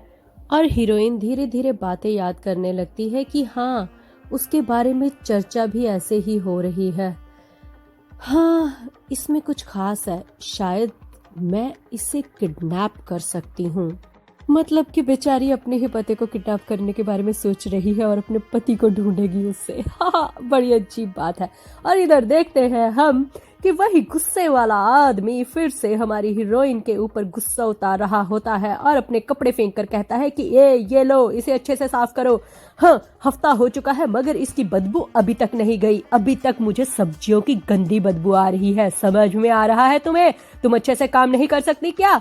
और ये सब कुछ देखकर हमारी हीरोइन फिर से वही ब्लैंक फेस लेकर कहती है कि अच्छा, हाँ, मैं 20 बार धो चुकी हूँ इसे, मगर समझ में नहीं आ रहा कि इसमें बदबू कैसे आ सकती है, अब कौन से साबुन से धोऊं उसे। और तभी फिर वो शख्स उसे गुस्से में देखता है और कहता है क्या तुम्हें मेरा नाम पता है? और फिर वो कहती है कि हाँ, सांग वुक चेन, तुम्हारे कपड़ों के ऊपर लिखा हुआ है, मैं पढ़ सकती हूँ और ये वाली लैंग्वेज भी मुझे अच्छे से आती है। और ये सुन के उससे बहुत ही ज़्यादा गुस्सा आ रहा होता है, क्योंकि वो हमारी हीरोइन को गुस्से में देखना चाहता है, मगर वो तो कोई रिएक्ट करती ही नहीं है। और फिर वो कहता है कि सच में तुम शुरू से ही ऐसी हो क्या? मतलब तुम्हें फर्क नहीं पड़ता कि कोई तुम्हारे साथ कैसे पेश आ रहा है? और फिर वो कहती है कि हाँ, तुम ये सारी बदतमीजी कर रहे हो, क्या तुम मेरे साथ सोना चाहते हो? और एकदम से एक लड़की के मुंह से ऐसी बात सुन के वो तो हैरान परेशान और मन ही मन खुश होने लगता है कि यार क्या लड़की है। और फिर कहता है कि सच में क्या तुम ऐसी ही हो, इतनी स्ट्रेट फॉरवर्ड? तुम्हें नहीं लगता कि लड़कियों को ये बात करते वक्त थोड़ा सा शर्माना चाहिए? और फिर वो सामने देखने लगती है, कहती है नहीं, तुम मुझ पे बहुत ज़्यादा ही अपना गुस्सा निकाल रहे हो और तुम्हें मुझसे कुछ चाहिए तो साफ साफ बताओ ना, क्या तुम मेरे साथ सोना चाहते हो? और ये बात सुन के वो बेचारा तो मतलब पहलवान इस वक्त बिल्कुल ही छुई मुई सी हीरोइन बन चुका था, जबकि हमारी हीरोइन बिल्कुल इस वक्त सॉलिड पहलवान। और फिर वो कहता है कि अच्छा, अगर मैं कहूँ कि हाँ तो तुम क्या करोगी? और हान रेयोंग का फिर से वही सब शुरू हो जाता है, ब्लैंक फेस और वो बड़ी बड़ी आंखें। और फिर वो बड़ी आंखों को देखते हुए कहता है कि क्या तुम अब ऐसे ही देखती रहोगी मुझे? तुम्हारी ये आंखें सच में किसी ना किसी की जान ले लेंगी। क्या ऐसे ही देखती हो सबको? बताओ मुझे कि अगर मैं कहूँ कि हाँ मैं सोना चाहता हूँ तो क्या सोओगी तुम मेरे साथ? और ये बोलकर वो एकदम से आगे आ जाता है और तभी हमारी हीरोइन उसे और अपनी उस आंखों से बिना पलक झपकाए घूरने लगती है। और वो तो बड़ा एक्साइटेड होता है उसका जवाब सुनने के लिए। और तभी हमारी हीरोइन कहती है कि नहीं, मैं तुम्हें ना कहूँगी, क्योंकि मेरे साथ सोने के लिए कुछ क्वालिफिकेशंस होनी चाहिए। और ये सुन के वो एकदम से चुप हो जाता है।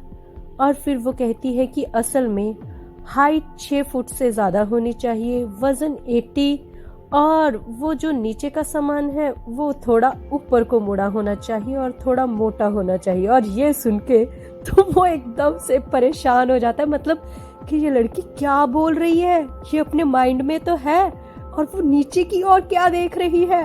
मतलब वो तो बिल्कुल पानी पानी हो जाता है। और तभी हमारी हीरोइन जवाब देते हुए कहती है कि हाँ, मेरा पति बिल्कुल ऐसा ही है और मुझे ऐसे ही पसंद है। और ये सुन के वो तो एकदम से परेशान हो जाता है और खुद की इज्जत को छुपाते हुए कहता है कि क्या तुम ये मुझे अब बता रही हो कि तुम शादीशुदा हो? हेलो माय डियर फ्रेंड्स, तो देरी ना करते हुए शुरू करते हैं इस एपिसोड को। तो लास्ट एपिसोड में हमने देखा ही था कि किस तरीके से हमारा वो चंग कहता है कि सुनो मेरी बात को, ये तुम मुझे अब बता रही हो कि तुम शादीशुदा हो? और फिर वो उसको घूर के देखने लगता है और कहता है कि अब ऐसे क्या घूर रही हो, जाओ जाके मेरा आइडेंटिटी कार्ड ढूंढ कर लेकर आओ, वो मुझे मिल नहीं रहा है, शायद वॉशरूम में कहीं रह गया होगा। और ये सुन के हमारी हीरोइन कहती है ठीक है मैं जाती हूँ, और वो चुपचाप वहां से निकल जाती है। और वो उसका बिहेवियर देख के कहता है क्या लड़की है यार, और कहता है ए सुनो रुको जरा। और ये बात सुन के हमारी हीरोइन रुक कर उसे पीछे पलट कर देखने लगती है वही बड़ी बड़ी आंखों से। और फिर वो उसे देखकर कहता है कि क्या ये सच है कि तुम सच में शादीशुदा हो? बेचारा सच में बर्दाश्त ही नहीं कर पा रहा था कि जिस लड़की के साथ अभी वो सोने की बातें कर रहा था वो शादीशुदा निकली। वो बहुत ही गुस्से वाली टोन से बोल रहा होता है और उसे घूर रहा होता है। और हमारी हीरोइन भी सेम अपने ही तरीके से बिना पलके झपकाए उसे घूरते हुए देखती है और कहती है हाँ। और ये सुन के तो बेचारे का वो मोटू सा होता है, पर वो बेचारे का दिल छोटा सा टूट जाता है और वो अपने दांत रगड़ते हुए कहता है कि ठीक है जाओ, जो काम बोला है वो करो। और हमारी हीरोइन चुपचाप अपना मास्क ऊपर तो को करते हुए वहां से निकल जाती है और वो दूर जाते हुए यही देखता है, कहता क्या हद है यार, कितनी पागल लड़की है ये, मुझे पहले क्यों नहीं बताया इसने। और तभी हम देखते हैं कि हमारी हीरोइन जहाँ पर वो नहाने के लिए गया था वहाँ पर वो जाती है और देखती है कि एक चेन में उसका आइडेंटिटी कार्ड पड़ा हुआ होता है। वो उसे उठा लेती है और मन ही मन सोच रही होती है कि यहाँ पर मुझे कितने अजीब से काम करने पड़ रहे हैं। चलो ये तो अच्छी बात है कि सब लोग यहाँ से नहा कर चले गए हैं। हाँ, पर मुझे लगता है कि मुझे ये काम करने से ज्यादा अच्छा काम था कि मैं 100 बार नॉर्थ की ओर ही ट्राई कर लेती। बार बार मुझे पकड़ते, कम से कम मुझे वहां तो जाने को मिलता जहां मुझे जाना था। और एकदम से उसे पानी की आवाज आने लगती है और वो सोचने लगती है कि हाँ, अब कौन नहा रहा है यहाँ पे। मतलब वो जेंट्स वॉशरूम में थी और वहां पे उसे लगा कि सारे वापस जा चुके हैं और तभी उसे पानी की आवाज आ रही थी। और मजबूरी की बात ये थी कि उसने वो रोड क्रॉस करके जाना था और तभी वो हल्की सी नजर से देखती है कि कोई नहा रहा है और ये कोई और नहीं, हमारे वो शिंग नहा रहे होते हैं, यानी कि हमारे हीरो किम ह्यून और हमारी हीरोइन के पति, जिसे वो पागलों की तरह ढूंढ रही है। मगर अब वो उसे पहचान नहीं पाती क्योंकि उसकी शक्ल और आवाज जो बदल चुकी है। और तभी हमारे वो शिंग भी उसे साइड पे खड़ा हुआ देख कहते हैं कि क्या क्या कर रही हो तुम यहाँ पे हीरो। और तभी फिर वो स्टाइल मार के कहता है, क्या तुम्हें नहाना है क्या मेरे साथ। और इधर हमारी हीरोइन सोच रही होती है कि ये कब अंदर आके नहाने लगा, मुझे इसके पैर की आहट तक नहीं हुई। और तभी हमारे हीरो उसे देख ही रहे होते हैं और फिर वो बड़े स्टाइल से कहता है, ए सुनो लड़की, यहाँ पे अभी बच्चे आने वाले हैं नहाने के लिए, इसलिए तुम्हारे लिए यही अच्छा होगा कि तुम फटाफट यहाँ से निकल जाओ, समझी तुम। और तभी हमारी हीरोइन वहां से उसकी बात सुन के चुपचाप क्रॉस करने लगती है उसे। मगर जाते जाते, जैसे कि हमारी हीरोइन है ही क्रेजी, उसकी नजर वहां चली जाती है जहां उसकी नजर नहीं जानी चाहिए थी और वहीं पे जाती है। आप सही सोच रहे हैं। और वहां पे उसका जो बना हुआ टैटू है वो सबसे पहले वही देखती है। और तभी हमारे हीरो कहते हैं कि देखो, अब तुम मुझे शर्मिंदा कर रही हो इस तरीके से घूर कर, तुम्हें नहीं लगता तुम्हें ऐसा नहीं करना चाहिए। मगर क्या करे, हमारी हीरोइन तो उस टैटू को घूर के देख रही थी और सोच रही थी कि भला कोई इंसान ऐसी जगह पे टैटू क्यों बनवाता है और ये क्या है। और तभी फिर वो कहता है कि हाँ, हद है मिस, बहुत टाइम से तुम अपना एंटरटेनमेंट कर चुकी हो, अब मुझे लगता है तुम्हें यहाँ से जाना चाहिए। और फिर एकदम से उसके हाव भाव ही चेंज हो जाते हैं जब वो थोड़ा सा उसकी शक्ल और उसकी आंखों को देखने लगता है और उसे डाउट होता है कि ये आंखें तो और हाँ नहीं नहीं और यहाँ पे कैसे हो सकती है। मगर फिर भी वो उसकी आंखों को देखकर कभी धोखा नहीं खा सकता। और सच में वो शिंग की तो जैसे जान ही निकल जाती है और वो फटाक से बिना कुछ बोले उसके मुंह से वो मास्क छीन लेता है। और जब वो मास्क छीनकर उसे गौर से देखता है और हमारी हीरोइन चिल्लाने लगती है, हे क्या कर रहे हो तुम, ये क्या बदतमीजी है।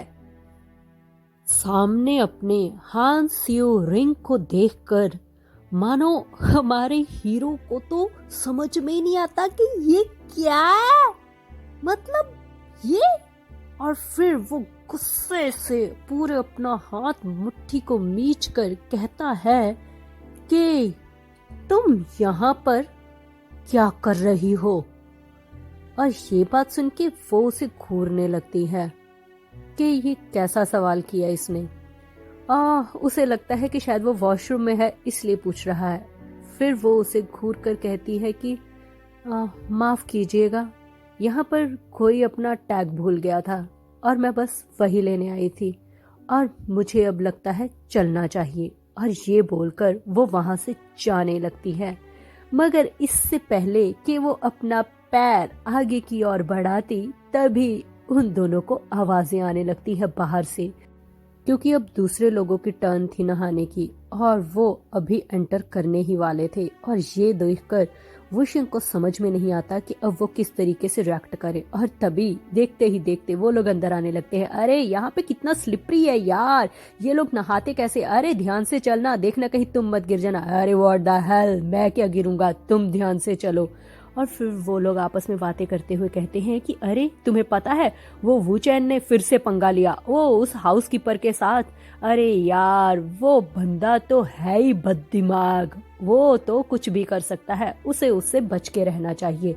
और तभी हमारी हीरोइन उसके आसपास बड़े बड़े डॉलों में फंसते हुए उसे घूर के देख रही होती है और कहती है कि सुनो, साइड हटो और मुझे जाने दो। और तभी हमारे हीरो कहते कि 1 मिनट, पहले मुझे ये सारी सिचुएशन समझ लेने दो, उसके बाद देखूंगा। और तभी फिर वो कहती है कि कौन सी सिचुएशन, देखो मुझे जाने दो यहाँ से। और फिर वो उसे घूर कर देखते हुए उसके और पास आता है और कहता है पहले तुम मुझे ये बताओ, आखिर तुम यहाँ पे कर क्या रही हो, क्या बताओगे तुम? और ये सवाल सुन के वो कहती है कुछ नहीं, मैंने कहा ना, यहाँ पे एक शख्स अपने गले का पट्टा गुम करके चला गया, मैं उसे ढूंढने के लिए आई थी। हाँ मतलब उसके आइडेंटिटी कार्ड को गले का पट्टा बता रही है कुत्ते का।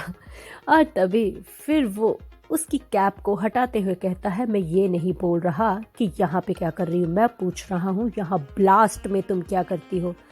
और तभी हमारी हीरोइन फिर कहती है कि मैं यहाँ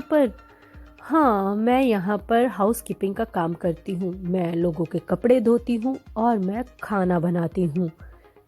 ये सारी बातें हमारे वू शिंग के लिए बहुत ही ज़्यादा अजीब थी। और तभी फिर वो कहती है कि तुम्हें नहीं लगता ये सारी बातें यहाँ पर करना कुछ अजीब है?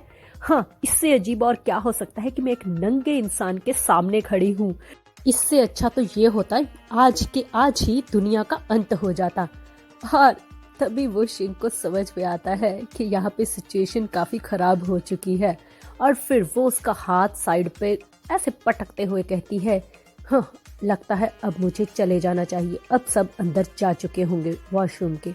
और तभी वो चुपचाप खड़ा उसे घूरने लगता है और उसके बिहेवियर को देखने लगता है कि ये वाकई में वही ऑल है जिससे मैं जानता था 2 साल तक। और तभी हमारी हीरोइन फिर से उसी बड़ी बड़ी आंखों से उसे घूरने लगती है और तभी उसकी नजर नीचे की ओर जाती है।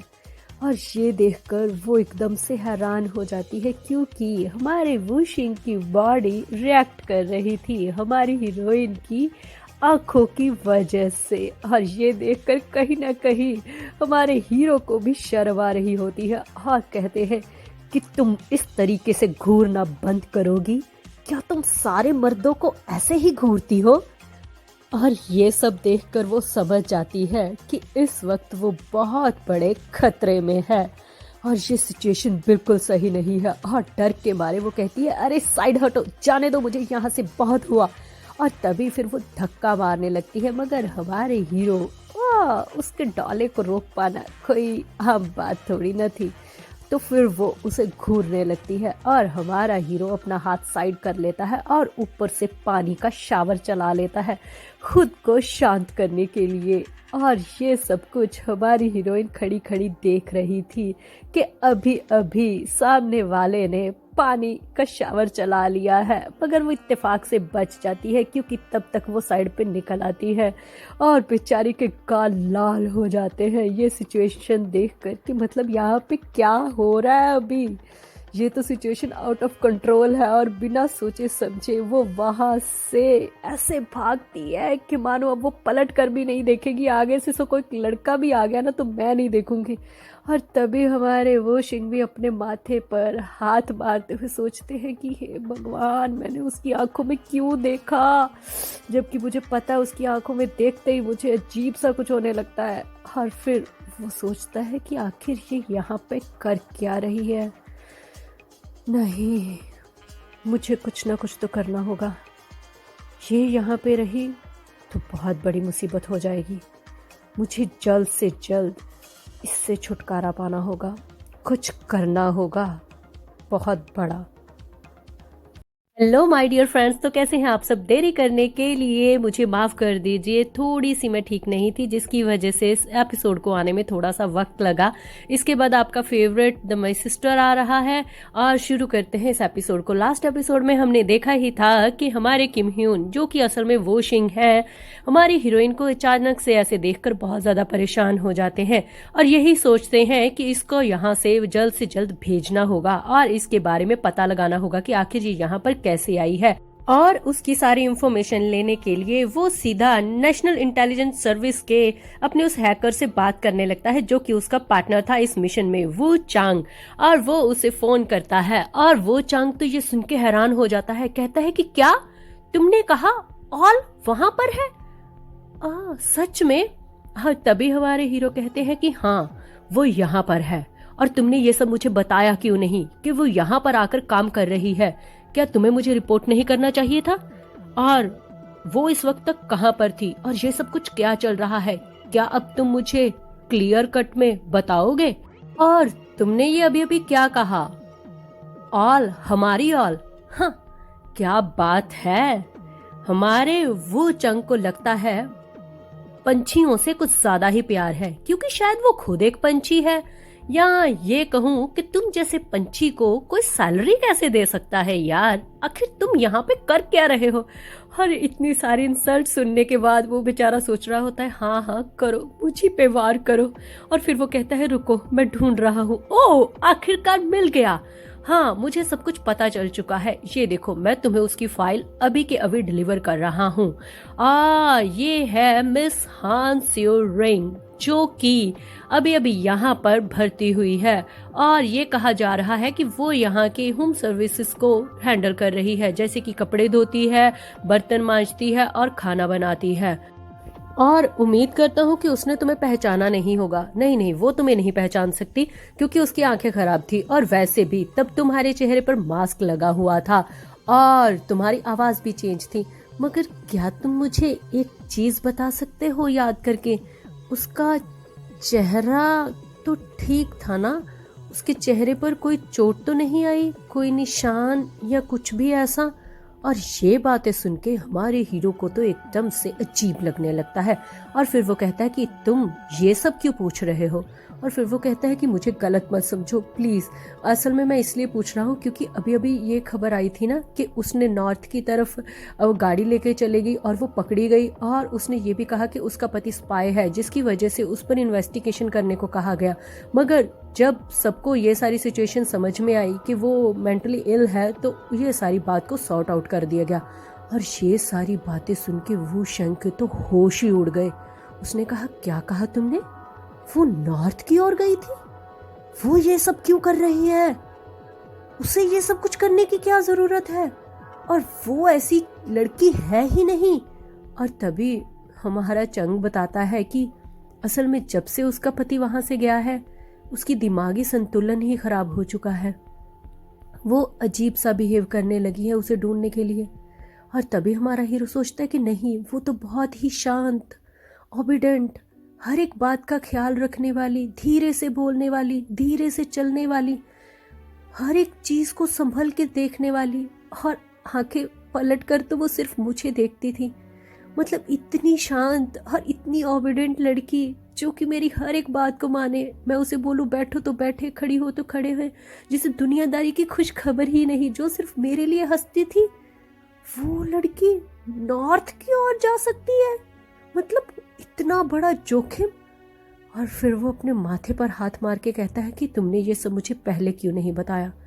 और ये सब कुछ आखिर चल क्या रहा है? आखिर वो यहाँ तक कैसे पहुंची? मुझे हर एक रिपोर्ट चाहिए।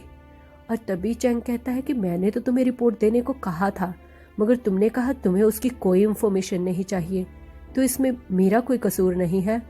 हाँ, मैंने पूरी कोशिश की थी तुम्हें बताने की। हाँ सच में, अब तुम कुछ भी बोल सकते हो मुझे।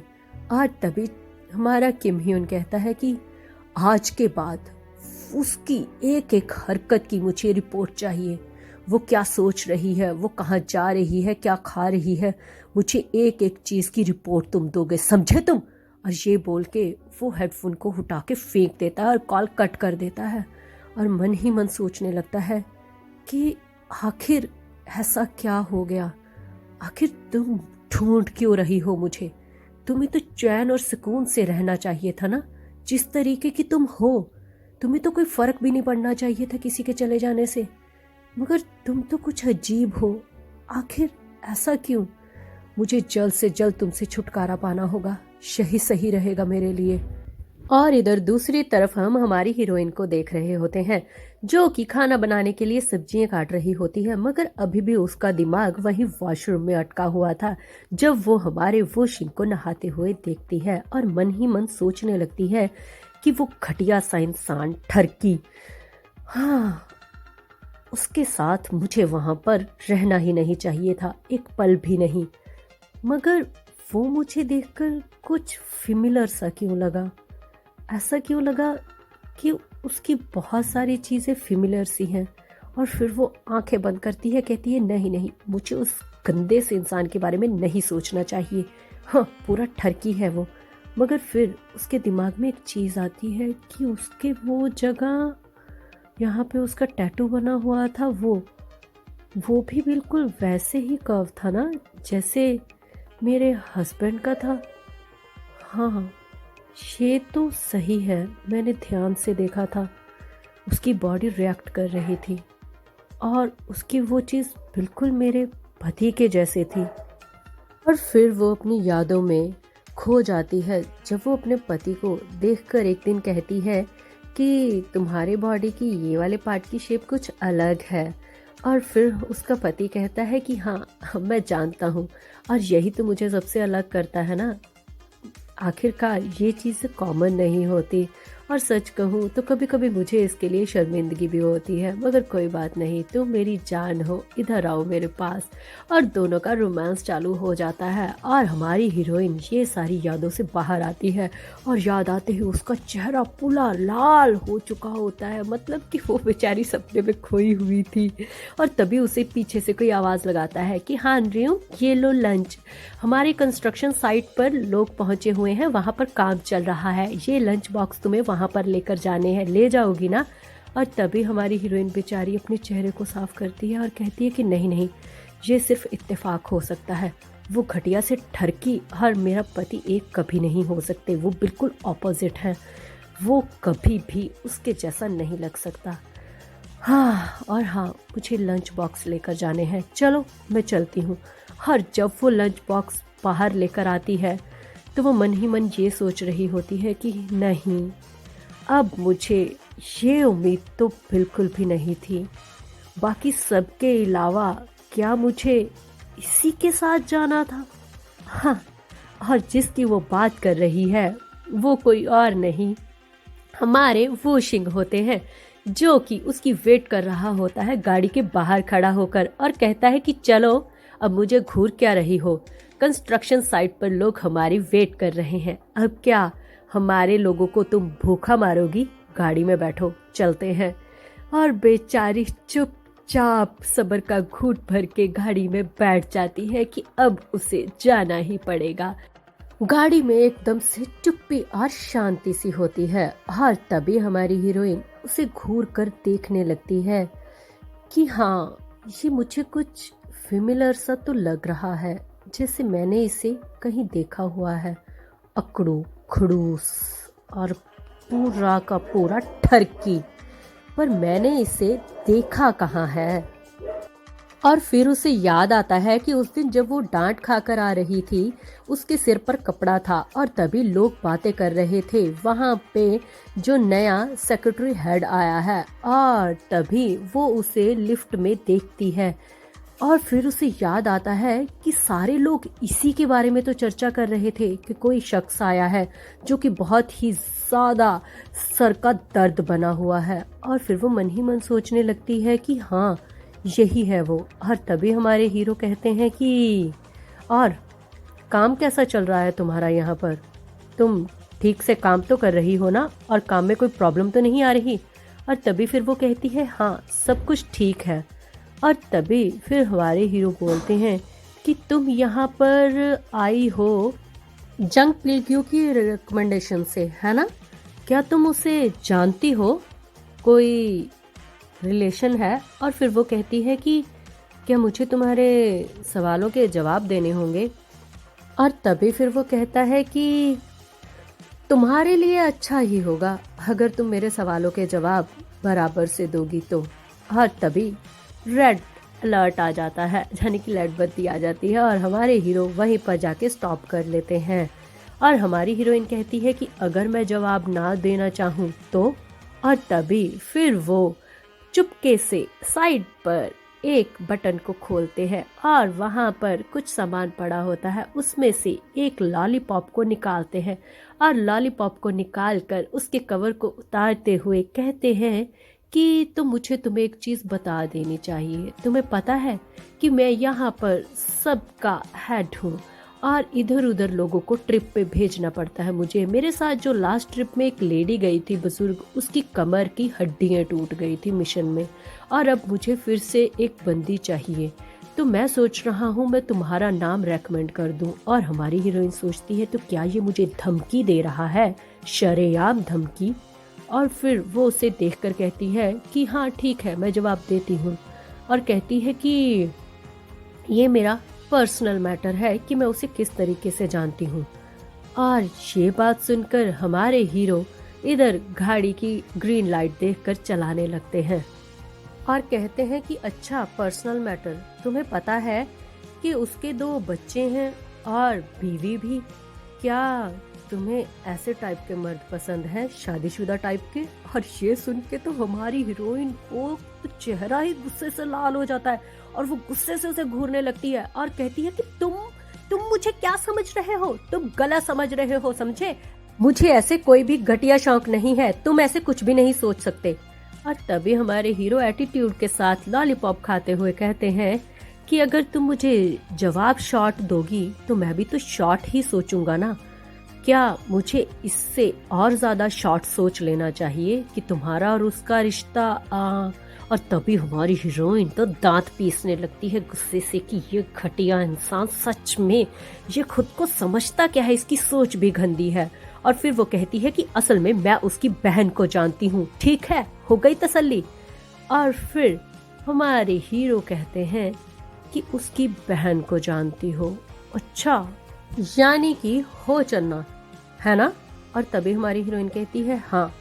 और फिर तभी हमारे हीरो कहते हैं कि अच्छा तुम्हें पता है कि बांग्लादेश में एक बार रातों रात 10 बिलियन अकाउंटों से गायब हो गए थे और उसके पीछे नॉर्थ कोरिया था। और नॉर्थ कोरिया की एक छोटी सी 16 साल की बच्ची जिसने ये काम किया था। वाह क्या हैकर थे वो।